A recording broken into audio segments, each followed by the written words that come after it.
हाँ जी। अब तो दिसंबर 25 का एग्जाम्स ओवर हो चुका है। अब अपने इस पॉइंट पे बात कर सकते हैं, whether CMA final direct tax का paper was really tough. CMA final students अक्सर हमको बोल रहे हैं कि सर पेपर खत्म हो गया है बट फाइनल डायरेक्ट टैक्स का पेपर इस बार डिफिकल्ट आया है। टीचर्स भी मेरे से पूछ रहे हैं कि सर रियली फाइनल डीटी का पेपर डिफिकल्ट था क्या। देखिए, it's a professional examination. Paper can be easy, paper can be average, paper can be difficult. इस बार हुआ क्या कि आप लोग ने जो एक्सपेक्टेशन सेट किया था फाइनल डीटी में कि बहुत इजी आएगा पेपर, उतना इजी पेपर नहीं आया। तो क्या इसका यह मतलब है क्या पेपर डिफिकल्ट हो गया? मैं आज वो सारे सीएमए फाइनल स्टूडेंट्स के साथ बात करना चाहता हूं जो कि आप अपने फाइनल के एग्जामिनेशन में जो सीरियसनेस चाहिए वो आप नहीं लेके आते हो, बिकॉज आप सेलेक्टिव स्टडी करते हो, आप बहुत सारे चैप्टर्स छोड़ देते हो, आप किसी भी टॉपिक में डीप में नहीं जाते हो और आप इंस्टीट्यूट के बैंड को फॉलो 100% नहीं करते हो। मैं बिल्कुल भी इस बात से अग्री नहीं कर सकता कि फाइनल डायरेक्ट टैक्स का पेपर एकदम डिफिकल्ट था। मैं ये भी नहीं बोल सकता कि फाइनल डायरेक्ट टैक्स का पेपर एकदम ईजी था। बट मैं ये जरूर बोल सकता हूं कि इस डिफिकल्ट पेपर में भी स्टूडेंट अगर पढ़ के गया है तो वो एग्जामेशन लेके आ सकता है, और मैं आज प्रूफ करके दिखाऊंगा कि आप फाइनल डायरेक्ट टैक्स के पेपर में एग्जामेशन कैसे ला सकते थे। और यही हम लोग हमेशा अपने सारे स्टूडेंट्स को बताते हैं कि देखो, डिफिकल्ट से डिफिकल्ट पेपर में भी जो इजी क्वेश्चंस है उसको सर्च करिए, उसको कंप्लीट करिए, उसको अटेम्प्ट करिए, डिफिकल्ट क्वेश्चंस को भूल जाइए। अपने क्या करते हैं, अपने डिफिकल्ट क्वेश्चन को अपने ऊपर इतना हावी होने देते हैं जिसका इंपैक्ट अपने इजी क्वेश्चंस में गलत करके करते हैं। तो what I believe that if you are a CMA final student you should watch this video, and ये मैं हर टर्म करता हूं। जून 26 का भी लाइव बैचेस फुल फ्लेजेड चल रहा है और ये इस बैच वाले बच्चों को भी इनकॉर्पोरेट करके बताया जा रहा है कि भाई सेलेक्टिव स्टडी करना बंद कर दीजिए। आपको सारे सब्जेक्ट्स में, सारे पेपर्स में, सारे चैप्टर्स कवर करके जाने पड़ेंगे। और अगर आपको सेलेक्टिव स्टडी करना है तो वो एक कैलकुलेटेड रिस्क होना चाहिए जो कि आप लेने के लिए रेडी है। बाकी इस बार क्या हुआ, पेपर में आईसीडीएस से क्वेश्चन बहुत ज्यादा ही डिफिकल्ट डिफरेंट आ गया। दो तीन एमसीक्यू मैं बोलूंगा बहुत आउट ऑफ द रेंज आया, जो कोई बात नहीं, बच्चे गलत करके आएंगे, कोई इशू नहीं है, बट बाद बाकी एमसीक्यू तो आप कर सकते हैं। अब एमसीक्यू मैं आपको बताता हूँ कौन कौन से एमसीक्यूज जो है जो स्टूडेंट को ऐसा लग रहा है कि वो लग रहा है कि सर काहे का एमसीक्यू बताओ। इनकम टैक्स रिटर्न से एमसीक्यू आया है, एकदम सिंपल एमसीक्यू आया आईटीआर से। मैंने उसको ऑलरेडी एमसीक्यू पेपर रिव्यू में डिस्कस कर दिया था। ब्लैक मनी का एकदम घिसा पिटा एमसीक्यू जो हर टर्म में आता है वो एमसीक्यू ब्लैक मनी एक्ट से आया है। अपील्स में एकदम डायरेक्ट क्वेश्चन आया कि आप अपील फाइल करोगे तो उसमें डिपार्टमेंट अपील में क्या लिमिट है, एकदम डायरेक्ट एमसीक्यू का क्वेश्चन है। टैक्स प्लानिंग का एकदम डायरेक्ट क्वेश्चन है, 54 ईसी अगर आप एग्जामिशन करते हो तो क्या माना जाता है। डीटी डबल ए में देखने में बड़ा था बट है बहुत सिंपल, सेक्शन 91 का रिलीफ मिलता है इवन इफ आपका टीटी इंडिया का उस कंट्री के साथ टैक्स टीटी नहीं है, बहुत सिंपल था। ट्रांसफर प्राइसिंग से एक डायरेक्ट क्वेश्चन आया था, सेफ हार्बर रूल्स का मीनिंग, भाई कितना सिंपल। अगर तुम वो पढ़ के नहीं गए तो उसका ये मतलब नहीं है कि पेपर डिफिकल्ट था, तुम डिफिकल्ट थे, तुमने प्रिपरेशन नहीं किया है। सर्वे से एकदम सिंपल आया था कि सर्वे में सर्वे में सीजर नहीं हो सकता, वो डायरेक्ट पावर पूछ लिया। अगर आप ये बेसिक कॉन्सेप्ट कवर करके नहीं गए तो फिर काहे का आपने प्रिपरेशन किया है। पेनल्टी में डायरेक्ट फॉल्स एंट्री आ गई थी और टैक्स रेट पूछ लिया था वर्चुअल डिजिटल एसेट का। ये 9 एमसीक्यूज तो मेरे को अगर बोल दे कि सर ये डिफिकल्ट आया है तो भाई मैं तो आपको यही बोलूंगा आपका डायरेक्ट टैक्स का प्रिपरेशन बिल्कुल भी अप टू द मार्क नहीं है। आप अपना प्रिपरेशन को थोड़ा सा सेल्फ इंट्रोस्पेक्ट करिए, आपको प्रिपरेशन की सख्त दरकार है, आपको अभी भी टाइम है। आपको कंसेप्ट वीक है तो आप क्लासेस लीजिए, कंसेप्ट ठीक है तो आप रिवीजन करिए, जो करना है करिए बट करिए। आपका प्रिपरेशन वीक है, जून 26 में गड़बड़ नहीं होना चाहिए। ये 9 एमसीक्यूज तो मैं बोल सकता हूं कि इजीली स्टूडेंट इसमें से मार्क्स उठा सकता था, इसमें कोई डिफिकल्टी नहीं थी। बात बाकी भी डिफिकल्ट नहीं था, बात बाकी थोड़ा सा, अब इसमें 6 में से मैं 2-3 एमसीक्यू बोलूंगा कि ठीक है वो हाई स्टैंडर्ड में था, बट 2-3 एमसीक्यू था जो तुम इजीली कर सकता था। बट कोई बात नहीं, 9 MCQs if I am seeing 30 में से अगर आप 18 स्कोर करो it is not bad, it is not very good but it is not bad. तो इसका डिफिकल्ट लेवल कहां से आ गया, कहां से फाइनल डीटी का पेपर डिफिकल्ट हो गया भाई, मुझे तो नहीं समझ में आ रहा है। अब डिस्क्रिप्टिव में तुम्हें गेम दिखाता हूं कि बच्चे क्वेश्चन 2 पढ़ के बहुत नाराज हो गए कि सर चैरिटेबल ट्रस्ट जो आज तक कभी आया नहीं वो आ गया। कोई बात नहीं, मत करो क्वेश्चन नंबर 2। क्वेश्चन नंबर 3 एकदम सिंपल क्वेश्चन दे दिया, वैसा ही बेसिक्स ऑन टोटल इनकम के ऊपर।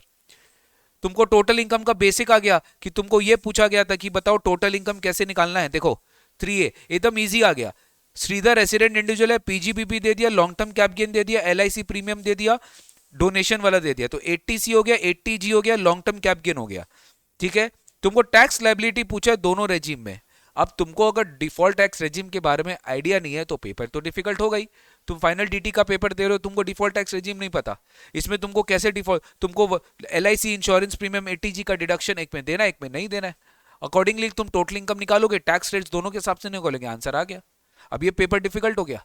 3B में आइए देखिए, 3B में क्या पूछा है, कंपनी एक डोमेस्टिक कंपनी है, उसने नॉर्मल प्रोविजंस के हिसाब से 30% टैक्स दिया, whether to continue for 115 BAB और व्हाट। तो BAB हमने पढ़े थे, अगर आप 115 BAB ले रहे हो, आप न्यू मैन्युफैक्चरिंग यूनिट हो, 15% का रेट आपको चाहिए, तो 15% के रेट के हिसाब से गवर्नमेंट आपको कुछ डिडक्शन अलाउ नहीं करेगी, बट JJAA जैसा डिडक्शन आपको 15% क्लेम में मिल जाता है।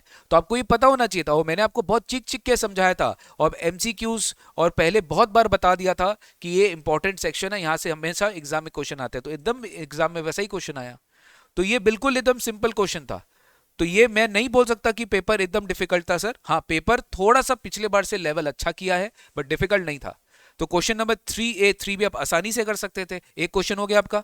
अब क्वेश्चन 4A इन्होंने इजी दे दिया, 4B डिफिकल्ट दे दिया, कोई बात नहीं, चलो यहां पे भी मानते अगर किसी स्टूडेंट को 4 करना पड़ा होगा, कोई बात नहीं, 4B अगर आपको डिफिकल्ट लग रहा है, नॉन रेसिडेंट टैक्सेशन से आपको डिफिकल्ट लग रहा है, बट 4A तो एकदम इजी था, डीमर्जर का एकदम डायरेक्ट क्वेश्चन, ऐसा क्लास में कितना बार किया हमने कि डीमर्ज्ड कंपनी ने रिजल्टेंट कंपनी में गया, रिजल्टेंट कंपनी का शेयर इशू किया गया था डीमर्ज कंपनी के शेयर होल्डर्स को, ऐसा भी हमने बहुत बार किया है। तो बिल्कुल आप इजीली कर सकते थे, इसमें भी कोई डिफिकल्टी नहीं थी।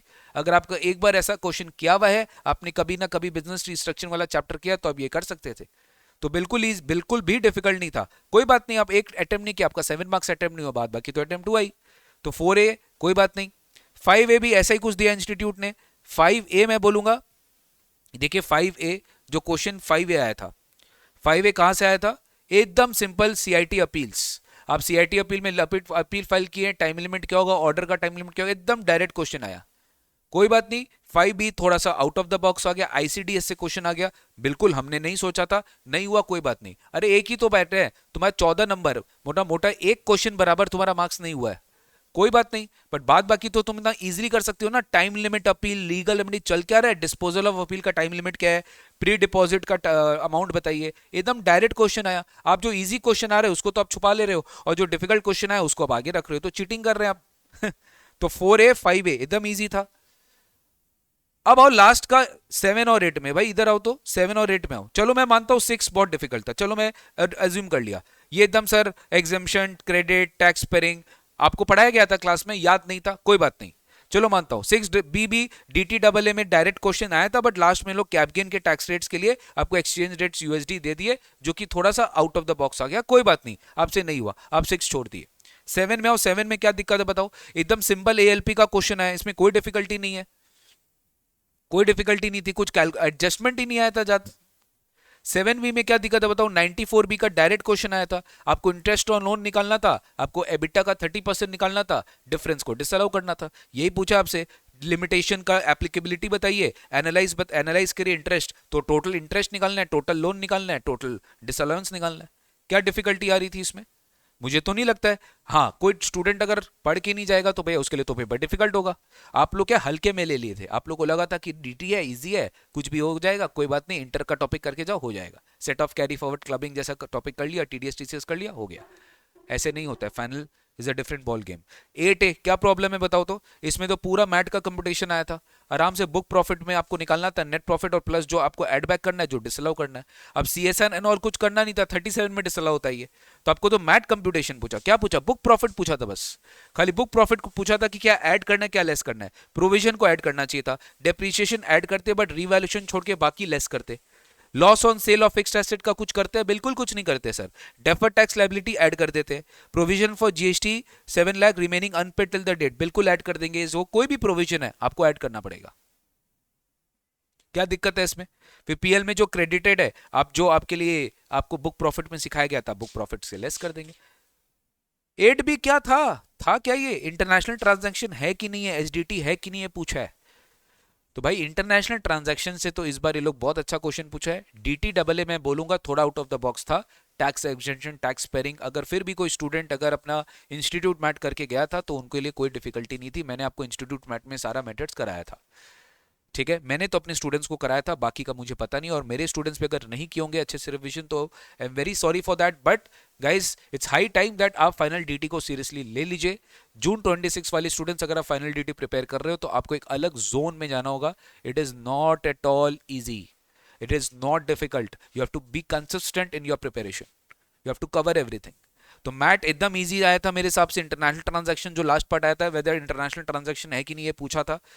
ट्रांसफर प्राइसिंग एएलपी था, 94 भी था। तो ये तीन क्वेश्चन तो आप कोई बोल ही नहीं सकता मेरे को कि डिफिकल्ट था। बाकी दो में मैं बोल सकता हूं कि तुम 4 5 6 में क्या किया होगा। तुम कोई भी 3 पार्ट अगर करके चला गया कोई बात नहीं, तुम्हारा 7 into 3 तुम्हारा 21 मार्क्स में तो गड़बड़ हुआ है। डिस्क्रिप्टिव क्वेश्चन में 21 मार्क्स में तुम्हारा गड़बड़ हुआ है, तुम उसमें कुछ भी लिख के आएगा, तुमको कुछ ना कुछ स्टेप मार्किंग वहां मिलेगा। और यहाँ पे आपका 6 मार्क्स 6 एमसीक्यू में गड़बड़ हुआ, टोटल 18। ये पूरा तो रॉन्ग नहीं होगा, कुछ हो सकता है आपका सही हो। तो मोटा मोटी अगर आपका 70% पेपर आपसे हो रहा है तो गाइज मुझे बिल्कुल भी ऐसा नहीं लगता कि पेपर डिफिकल्ट डिफिकल्ट डिफिकल्ट, मतलब वो भी एकदम अटेम्प्टेबल लायक है। तो मुझे नहीं लगता, हाँ ये पेपर अबव एवरेज जरूर आया था, बहुत ज्यादा डिफिकल्ट नहीं था, तो एवरेज भी नहीं था, थोड़ा सा हटके था। थोड़ा सा हटके ऐसा था कि कोई स्टूडेंट अगर पढ़ के गया होगा तो उसको डेफिनेटली ये पेपर इजी, नहीं तो एवरेज तो कम से कम लगेगा, निकाल लिया होगा किसी भी तरीके से। तो ये मेरा एक व्यू पॉइंट था जो मेरे को रखना था एग्जाम्स के बाद। डिटेल्ड रिव्यू मैं बहुत जल्दी लेकर आऊंगा। अभी थोड़ा सा हमारा न्यू बैचेस लॉन्च हो रहा है, फाइनल डायरेक्ट टैक्स का proper live at home batch चल रहा है। आपको ज्वाइन करना है, ज्वाइन कर सकते हैं फॉर जून 2026। जो चैप्टर्स हमारा हो चुका है वो आपको रिकॉर्डेड देख लीजिएगा, बाकी जो क्लासेस है उसकी लाइव प्लस बैकअप फैसिलिटी आपको दोनों मिल जाएगी। 15% डिस्काउंट की ऑफर चल रही है, वैलिडिटी टिल 22 दिसंबर। Go for it, do not waste your time and start your preparations at the earliest. Bye bye, take care and God bless you.